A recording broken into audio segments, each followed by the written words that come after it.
بسم اللہ الرحمن الرحیم۔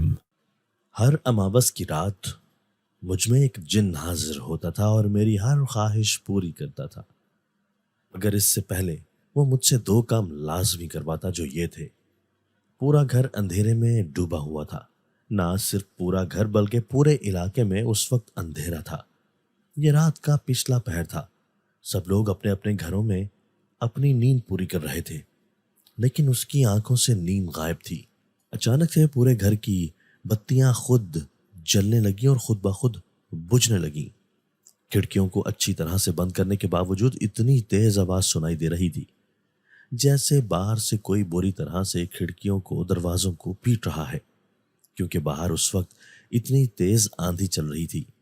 ایسا لگ رہا تھا جیسے آج وہ یہاں پر موجود سب کچھ اپنے ساتھ اڑا لے جائے گی۔ اس خطرناک موسم میں جہاں کوئی بھی کمرے سے باہر نکلنے کا سوچ بھی نہیں سکتا، وہیں پر اسے عجیب سی بے چینی ہو رہی تھی۔ الماری میں رکھا ہوا وہ لال دوپٹہ بار بار نیچے گر رہا تھا۔ الماری کو اچھی طرح سے بند کرنے کے باوجود بھی اچانک جب الماری کھلتی تھی اور اس کے اندر وہی سرخ رنگ کا دوپٹہ جو موجود تھا نیچے گر جاتا، اس دوپٹے کو وہ ہاتھ میں نہیں لینا چاہتی تھی، کیونکہ یہی اس کی بے چینی کی سب سے بڑی وجہ تھی۔ وہ اپنے بستر سے اٹھ گئی تھی اور اپنے کمرے کا دروازہ کھول کر جیسے ہی باہر آئی، گھر کے صحن میں موجود وہی درخت جس کے ارد گرد کانٹوں کی باڑ لگائی گئی تھی تاکہ کوئی بھی اس درخت کے آس پاس نہ جائے، کیونکہ بچپن سے ہی اس درخت کے بارے میں بہت ساری باتیں سنی ہوئی تھی جنہیں اس نے آج تک کبھی بھی سچ نہیں مانا تھا۔ ہر اماوس کی رات یہاں پر ایسا ہی موسم ہوتا تھا۔ تیز آندھی کے ساتھ تیز بارش ہوا کرتی تھی اور سبھی لوگ اپنے اپنے گھروں میں قید ہو جاتے تھے۔ ایک بھی انسان اپنے گھر سے باہر نہ آتا تھا۔ اس نے بھی کبھی باہر نکلنے کی غلطی نہیں کی تھی، کیونکہ پھپھو جان نے اس سے کبھی ایسے موسم میں کمرے سے باہر نکلنے نہیں دیا تھا۔ لیکن اب یہاں کون تھا جو اس کو روکتا، اسے سمجھاتا، اور وہ آنے والے وقت سے بے خبر اس خطرناک موسم میں اپنے کمرے سے باہر نکل آئی تھی۔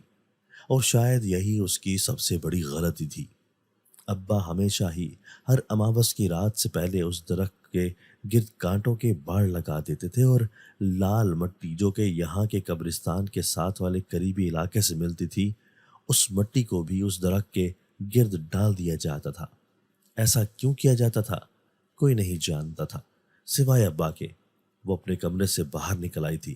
اتنی تیز آندھی میں کچھ بھی سمجھ نہیں آ رہا تھا، بس ایک خوفناک سی آواز تھی جو سنائی دے رہی تھی، جو کہ شاید درختوں کے ہلنے کی وجہ سے پتوں کے شور کی تھی، یا پھر اس آندھی میں اڑنے والی چیزیں آوازیں پیدا کر رہی تھی۔ مگر جب اس نے اس درخت کو دیکھا تو روح لرز گئی، کیونکہ وہاں تو اس اماوس کی رات اس درخت کے ساتھ جڑی ہوئی ایک خوفناک کہانی کا راز آخر کیا تھا۔ اس درخت کے گرد قبرستان کی لال مٹی ڈال کس طوفان کو اور کس مصیبت کو ان کے گھر والوں سے ٹالا جاتا تھا۔ مکمل راز جاننے کے لیے اس کہانی کو آخری تک لازمی پڑھیے کہ آخر اس گھر کے اندر ایسے کون سے راز دفن ہیں۔ 3-4 سال سے اس گھر کے رہنے والے کچھ افراد لا علم تھے، اور ان کی یہ لا علمی ان کی زندگی میں کون سا طوفان لانے والی تھی۔ میرا نام انم ہے، میرا تعلق ملتان شہر سے ہے۔ میرے اماں ابا نابینا تھے، اس لیے بچپن سے ہی مجھے محنت کرنے کی عادت تھی۔ ہم 2 بہن بھائی تھے، بھائی مجھ سے چھوٹا تھا، میں 18 سال کی ہو چکی تھی۔ میرے اماں ابا دونوں بے حد مجبور و لاچار تھے۔ ان کی زندگی کا آخری سہارا میں تھی، میرے لیے وہ پوری زندگی کا اثاثہ تھے۔ بھائی میرے ساتھ خوب کام کرواتا۔ میں ایک پارلر میں کام کرتی تھی، وہاں کی مالکن ایک امیر خاتون تھی۔ انہوں نے میری مجبوری سن کر مجھے کام پر رکھ لیا تھا۔ وہ روز مجھے اتنی اجرت دے دیتی تھی کہ میں اور میرے گھر والے 2 وقت کی روٹی کھا سکیں۔ میں نماز میں رو رو کر اللہ سے اپنے لیے دعائیں مانگتی کہ وہ میرے بھائی کو ہی میرا اور میرے ماں باپ کا سہارا بنا دے۔ زندگی بہت مشکل سے گزر رہی تھی، حالات تنگ سے تنگ ہوتے جا رہے تھے، اور میرے دن رات اسی پریشانی میں گزر رہے تھے کہ کل کیا ہوگا۔ میں نے کبھی نہیں سوچا تھا میری چھوٹی سی دنیا اتنی تکلیف میں رہے گی۔ اماں ابا ایک غریب گھرانے سے تعلق رکھتے تھے۔ ابا اماں کی شادی پر لوگوں نے طرح طرح کی باتیں بنائیں، مگر ان دونوں نے کبھی ایک دوسرے کا ساتھ نہیں چھوڑا اور مضبوط چٹان کی طرح ایک دوسرے کے ساتھ چلتے رہے۔ اماں ابا کے ساتھ ہماری ایک پھپھو بھی رہتی تھیں جو بہت نیک عورت تھیں۔ وہ اماں ابا کا بے حد خیال رکھتی اور ان کی دیکھ بھال کرتی۔ میں 10 سال کی تھی جب ان کا انتقال ہوا۔ جب تک وہ تھیں سب کچھ انہوں نے سنبھال رکھا تھا، مگر ان کے جانے کے بعد مصیبتوں نے تو جیسے میرے گھر کا راستہ دیکھ لیا تھا۔ پھپھو کے انتقال کے بعد ابا اماں ڈھہ سے گئے اور یوں ہی خاموشی ساد لی۔ پڑوس میں سے کوئی کھانا دے جاتا تو گزارا ہو جاتا۔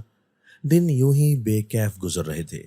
میں جوانی کی دہلیز پر قدم رکھ چکی تھی۔ میری آنکھیں خوبصورت تھیں، جو بھی دیکھتا تعریف لازمی کرتا۔ اماں مجھے گھر سے باہر نکلنے سے اکثر منع کرتی تھیں۔ ان کا کہنا تھا کہ ماحول بہت خراب ہے، تمہیں ہم زمانے کے سرد گرم سے بچانا چاہتے ہیں، مگر میں بھی کیا کرتی، مجبور تھی۔ حالاتوں کے ہاتھ جنہوں نے مجھے چھوٹی عمر میں ہی گھر سے باہر قدم نکالنے پر مجبور کر دیا تھا۔ اب مجھے خود کچھ کرنا تھا، خود کے لیے نہیں، اپنوں کے لیے۔ میں نے پارلر والی باجی سے بات کی تو وہ مجھے بس کام پر رکھ لیں، میں ان کے سارے کام کروں گی۔ انہوں نے پہلے اوپر سے نیچے تک مجھے عجیب نظروں سے دیکھا کہ میں سہم سی گئی۔ جب بولی تو انداز نرم تھا۔ انہوں نے مجھے کام پر رکھ لیا۔ میں بہت خوش تھی کہ میں اب بہتر طریقے سے اپنے گھر کی کفالت کر سکوں گی۔ میری ڈیوٹی صبح سے شام 7 بجے تک تھی۔ میرا کام پارلر کی صفائی ستھرائی کرنا تھا اور باجی کو مدد کرنا۔ پارلر بہت بڑا اور شاندار تھا۔ شہر کی تمام امیر زادیاں یہاں اپنے حسن کو نکھارنے آئے دن چلی آتی تھیں اور خوب پیسے بھی دے کر جاتی، مگر میرے لیے تو بس تھوڑے ہی کافی تھے۔ میں نے نماز کی عادت شروع سے ہی اماں سے سیکھی تھی۔ میرے اماں ابا نابینا ضرور تھے، مگر دونوں ہی حافظ قرآن تھے۔ اسی کی برکت سے آج تک کوئی بھی شے ہمیں نقصان نہیں پہنچا پائی تھی۔ میں رب کا جتنا شکر ادا کرتی کم تھا، جس نے مجھے ایک مذہبی گھرانے میں پیدا کیا اور آنکھوں کو بینائی بخشی کہ میں اپنے ماں باپ کو دنیا کے فریب سے بچا سکوں۔ میرا چھوٹا بھائی اماں ابا کے ساتھ گھر پر ہی ہوتا تھا۔ میں صبح جاتی، شام میں آتی تھکی ہاری اور آ کر کھانا بناتی۔ یہی میرا معمول تھا۔ مجھے 1 ماہ ہو گیا تھا اس پارلر میں کام کرتے ہوئے۔ بہت عجیب سا حال تھا میرا۔ میں پارلر والی خوبرو خاتون کو باجی کہہ کر پکارتی تھی۔ پارلر رات گئے تک کھلا رہتا۔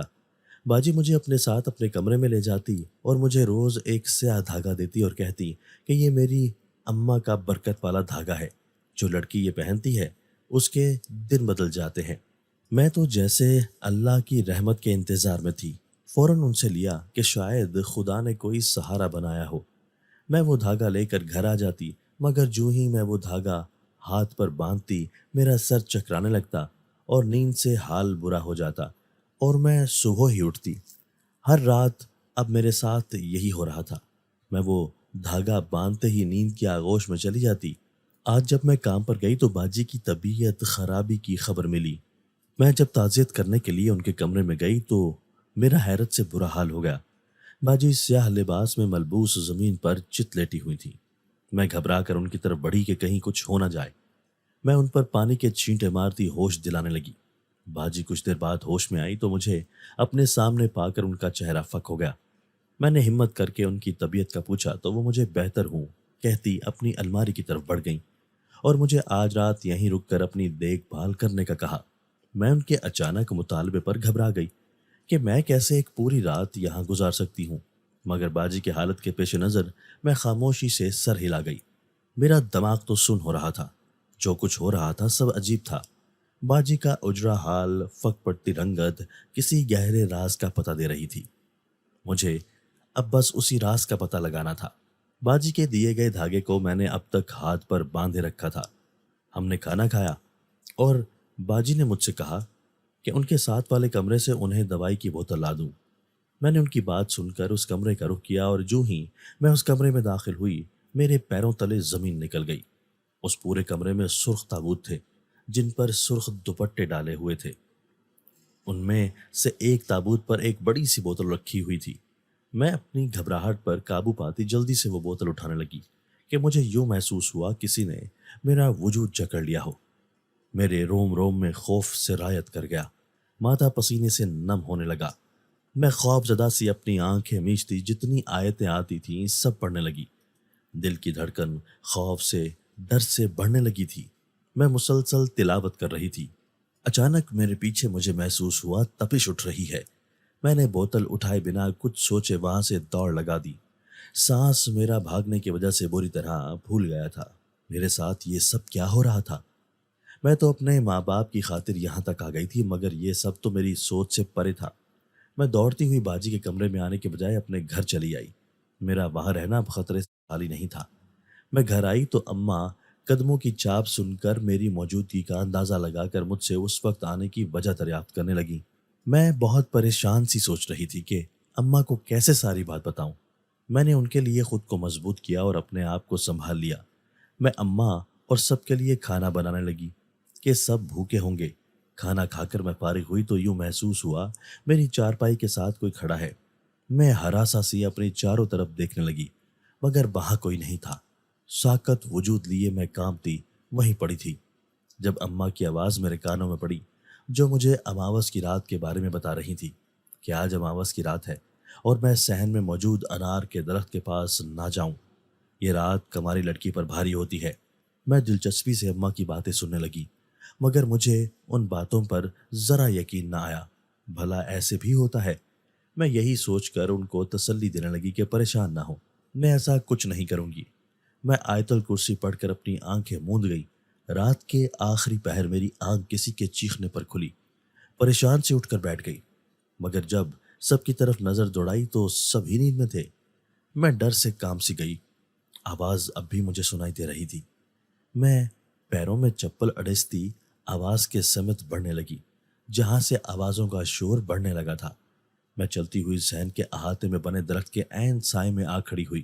خوف ہی خوف تھا، آنکھیں حیرت سے ان آوازوں کا عکس تلاش کر رہی تھیں جو صرف اسے تنگ کر رہی تھیں۔ میں نے وہاں سے اندر کے سمت بڑھنا چاہا کہ میری آنکھیں حیرت سے پھٹی کی پھٹی رہ گئیں کہ وہاں تو ایک سرخ تابوت اور سیاہ دھاگوں کے درمیان ایک گھیرا بنا ہوا تھا، جس گھیرے میں اب میں تھی۔ میرے ذہن میں جھماکا سا ہوا، میرا جسم کپ کپا اٹھا۔ یہ سوچ آتے ہی کہ میں کسی کے قبضے میں آ گئی ہوں، مجھے اپنے گرد ایک شکنجا سا کستا ہوا محسوس ہوا، اور دیکھتے ہی دیکھتے اس تابوت پر مجھے ایک نظر آیا جہاں میرا نام چمک رہا تھا۔ میں پاگل سی ہونے لگی۔ میری زندگی پہلے کیا کم مشکلات کا شکار تھی جو اب یہ نئی قیامت میرے سر پر ٹوٹ پڑی۔ میں نے ہمت کر کے وہ خط اٹھا کر پڑھنا شروع کیا جس میں لکھے الفاظ میری روح کو جھنجھوڑ گئے، جہاں لکھا تھا کہ تمہاری زندگی سے تمام پریشانیاں دور ہو جائیں گی، بس تمہیں 2 کام کرنے ہوں گے۔